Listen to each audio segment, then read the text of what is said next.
Folks, there's been a lot of hubbub lately in the fighting game community about the different controllers that people play on. Are they fair? Are there certain ones that should be likened to cheating and maybe even banned? Which controller should I use? A lot of people ask me this question. So today, I'm doing the 100% accurate, completely comprehensive ranking of controllers that you can choose to play fighting games, okay? I'm an expert on the subject. I've been playing fighting games for a long time, and every single thing on this list I think you're gonna find is accurate. So don't at me.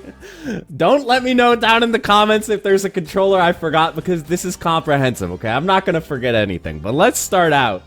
Let's jump right into it with the classic. We're starting out with the controller that I personally use.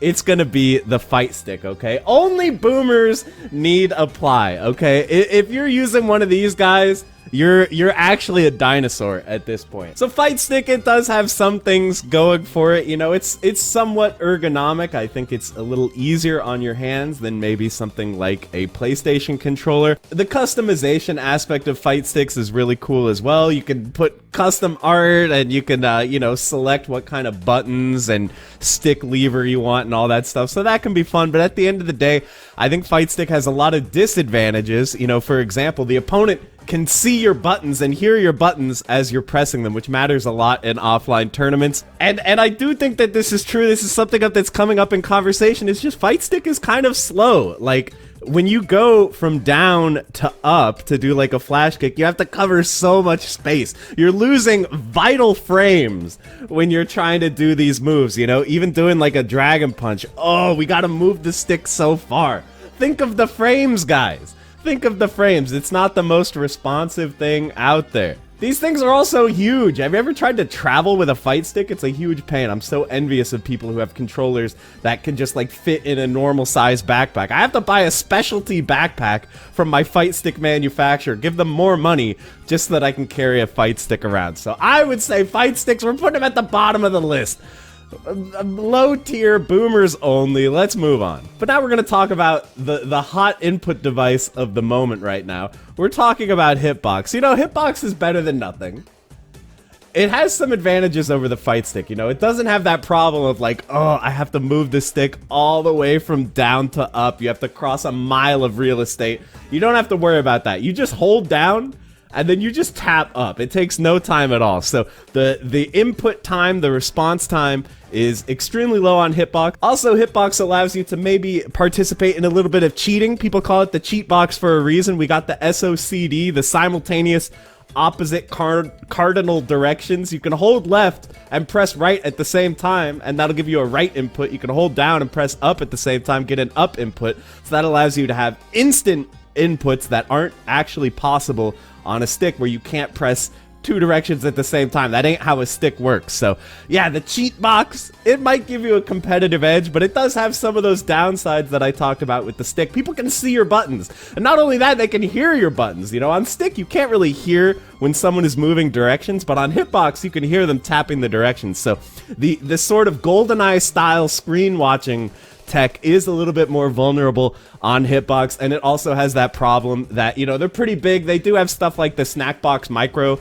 If you want a controller that you can just like put up on one knee and play like this, it's so tiny. They do have really small hitboxes, but overall it's a little bit bigger, a little bit less portable, so it does have some downsides, but I would say it's better than nothing. If you're looking for something good to play on the Hitbox, you could do worse. But if you really want to take it to the next level, okay, I would say once you really go back to basics and just play with a PlayStation controller, that's next level. Guys, think about this. It does have some of the advantages of Hitbox. This is something I saw Brian F. talking about on his Twitter here. You know, you can do some of the cheat box tactics here on the pad. Hold down on the D-pad, tap up on the left stick, and you can get those instant frame one flash kicks with no delay. Not possible on stick, but pad players have known for a long time the benefits of having two simultaneous controls for the movement. This also applies to like stuff like standing 720s, you know, do 1 360 on the D-pad, 1 360 on the left stick. This was the legendary Vangeef tech that we talked about back in the day. You can get the standing 720. So pad has some cheat box elements, even though it's not quite as easy to use in that way as a Hitbox. Pad has some other major advantages too. You know, it's ultra portable. You can put it in your cargo pants pocket. If you're still living in the 90s, got your cargo pants, just slide it right in there and walk around the tournament with it. It's also the hardest controller for the opponent to, you know, GoldenEye screen watch you with. You know, you got the nearly silent buttons. They're not going to be able to hear what you're doing. You can hold it close to the chest. Pads also give you the freedom to stand up, to assert dominance over your opponent. You don't need anything to set it down on. You can be like standing CJ, we used to say back in the day, and tower over your opponents, looking down upon them. You can see their buttons. They can't see your buttons. This is high-level tech, guys. They don't teach you this back at the academy.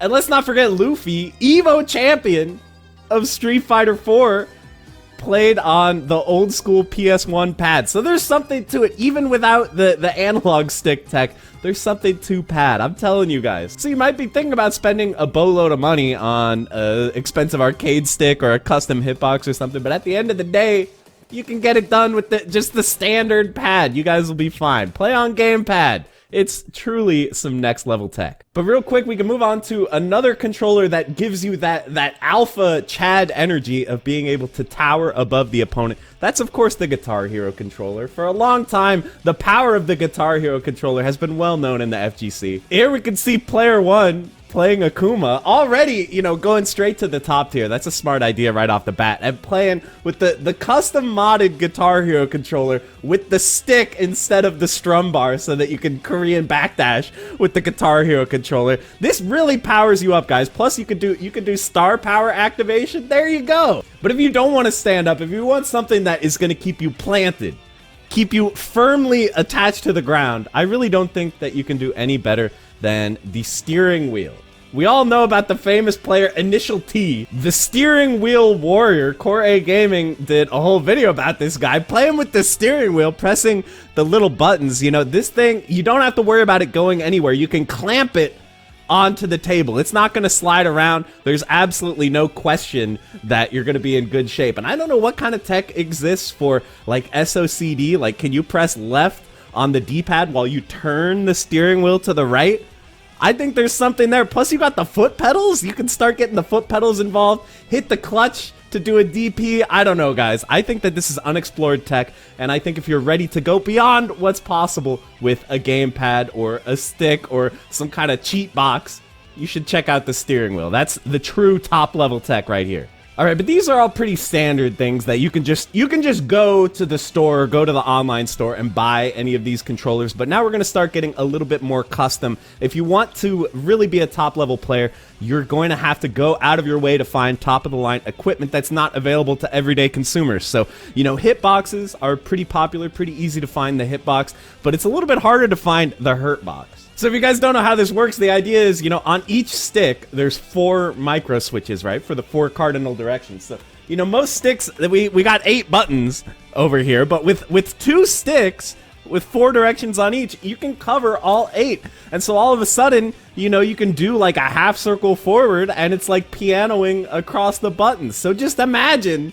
what kind of future tech could be enabled with this. But there's even rumors that the truly next level Hurtbox tech is still down the line, where we're gonna have 8 individual sticks. Who knows how many directions can be mapped to each one. We'll have like triple, quadruple SOCD. We're hitting flash kicks 10 frames before they even jump. It's incredible stuff. So I can't wait to see what the future holds for the burgeoning Hurtbox industry. But for now, I think we're barely scratching the surface of what's possible. But while we're on the subject of custom controllers that can give you a major advantage, I would be remiss if I didn't bring up the Potemkin Battle Station. Have you guys seen this? So there were a lot of questions about this thing when it was first spotted in the wild. I mean, there's like 70 buttons on here. Like, is this cheating? Look, he's got the flip up ejector button. like it's Tom Cruise, Top Gun Maverick. But the creator, Ankle Gator, has revealed exactly what all these buttons are for. You can see all you have to do is swipe your hand across the entire suite of buttons on the right side, and you know, you'll do Kara, Mega Fist that way. So I think it's like we got one button for like down, and then one for down forward, one for forward, and then as you swipe across you gotta use the left side if you're facing left, by the way.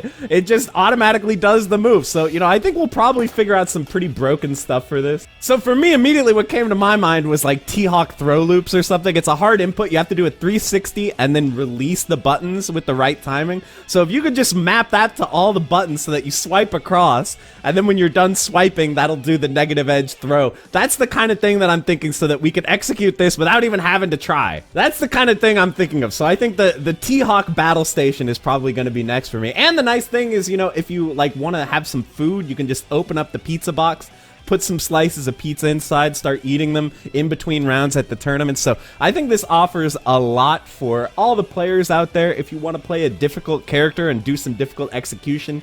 Plus, you can flip up the ejector button. If you're in a bad situation, flip that up. I don't know, maybe it like presses the PlayStation Home button or something so you can just DQ the match. I don't know, but I think that the battle station future is here already, and it's only a matter of time before players like Daigo, Justin start getting in on this tech. So get in on the ground floor with me and build your own pizza box battle station. But guys, we've talked about a lot of controllers today. We've talked about some very interesting tech, but I think if you want to be truly optimal, it really serves you well to go back to the basics. Let's just buy Mos Sticks, everybody. Let's bring back the Mos Stick. So if you guys didn't play back in the day, you may not remember these, but these were before we had like the Mad Catz Tournament Edition, before we had like the Hori sticks coming out, you know, before Kanba, Adark, all that stuff. We had the Mos Sticks. These were American parts, which if you've never played on them, it requires about 100 pounds of force to depress a single button on an American style stick. So you're getting stronger as you play, so that gives you a buff. You're working out your muscles. The stick has no gate. You know, it's just a circle. There's no corners to go in, so you don't know when you're holding down back. So I think that serves to make you a better rushdown player. You never hold down back because you don't need it, okay? Just double tap forward and go in. So it'll make your offense stronger. These things also weigh like 75 pounds, so you can see all the players that would always play on the floor, set it on the floor. It's not going anywhere. I think it's somehow more stable than the steering wheel controller. I think you're gonna break through the floorboards before this stick actually like starts slipping on the ground. So you don't have to worry about that. And in case of emergency, you can maybe use it as like a self-defense object. You can protect yourself or, you know, hit someone on the head if they're attacking you in real life. This tends to happen back in the arcade days. You can protect yourself with it. You can stand it up on the ground and sit on it like a stool. I think the Mos Stick is truly unrivaled. Pretty soon we're going to be seeing all the top players who have switched to Hitbox. They're going to drop it. You know, they might move to the Hurtbox. They might move to the Battle Station. But I think a lot of them are going to wise up and move to the Mos Stick. So let me know down in the comments, what do you think? Do you agree that I think I've perfectly represented the strengths and weaknesses of each of these with no exaggeration whatsoever?